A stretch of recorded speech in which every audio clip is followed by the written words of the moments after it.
I went to Uganda in 1989. I spent 6 weeks on the west side of Uganda in the foothills of the Rwenzori Mountains, and then I spent the rest of my time on the eastern side of Uganda in a city called Mbali. I had 2 projects going on while I was in Uganda. I spent the first 6 weeks presenting AIDS education to high school students and mountain villagers, and I spent the rest of my internship observing health development work and also doing a research project on the implications of how people view disease, who causes disease or what causes disease, who can treat disease, and how that should affect our public health education. While I was there, I realized how much people have to give us. We in the West often think of ourselves as the people who have to give, and the people in the third world as those being the receivers.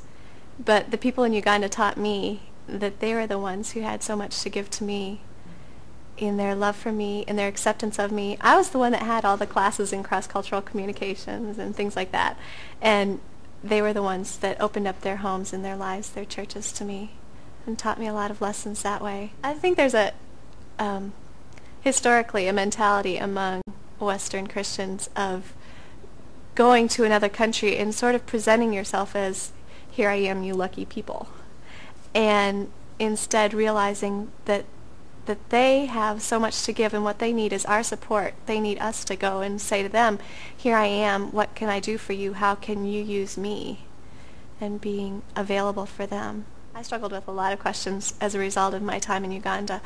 One of them was, what should my response be as a Christian to the poverty that I saw there, especially considering the affluence that we have here? Another question that I struggled with was, what is the role of Westerners in the third world? What should we be doing? What shouldn't we be doing? And then I also questioned a lot, how am I supposed to incarnate the gospel? What does God want me to do to be his hands and his feet? I did not go to Uganda expecting to give them answers. I knew I was a student. I grew up overseas and realized that there was no way I could give them something they didn't already have. I mean, you know, they're the ones that are familiar with their culture and the way they worship. But at the same time, I think it was easy to feel like, well, I'm the one with the college education.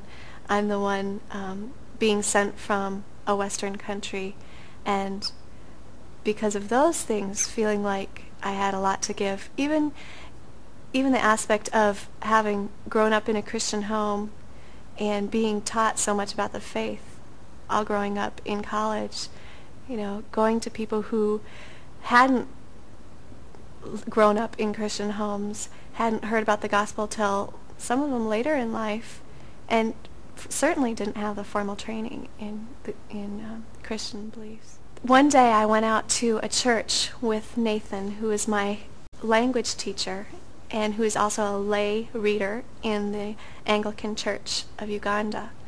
It was a fairly small church, and none of the people knew English. I introduced myself in Lumasaba, which is their language, and that meant so much to them. But at the end of the service, they gave their tithes and their offering. Here we think of, you know, passing a plate around. There, that was a procession of walking up to the front and putting down a stalk of bananas, putting down a chicken, putting down a bag of oranges, putting down a little basket of eggs. Giving out of what seemed to me to be their few resources. They were giving so much and giving it so joyfully. And then for them to turn around and give some of those most prized things to me as a gift was just more, it was almost more than I could take, because I had oranges and eggs sitting at home and I knew some of them, it meant that they wouldn't have an egg tomorrow, but they gave those to me out of their love for God and out of their appreciation for my being with them. And that really taught me a lot about receiving. There's a verse that says it's more blessed to give than to receive, and I think a lot of times we look at that and say, oh, good, I'm going to give. But what that taught me was that, you know what, when someone gives, someone else receives.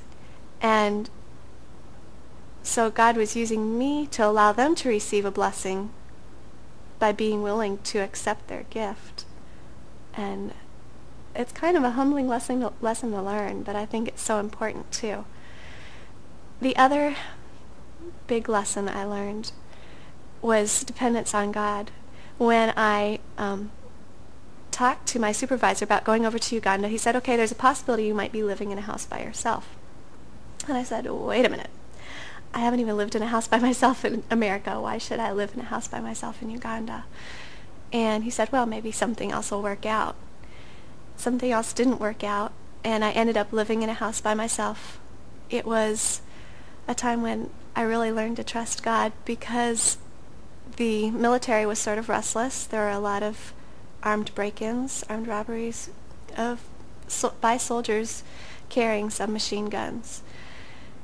And although I lived in a house with bars on the windows and deadbolt locks on the door, I knew that that's not what was going to protect me.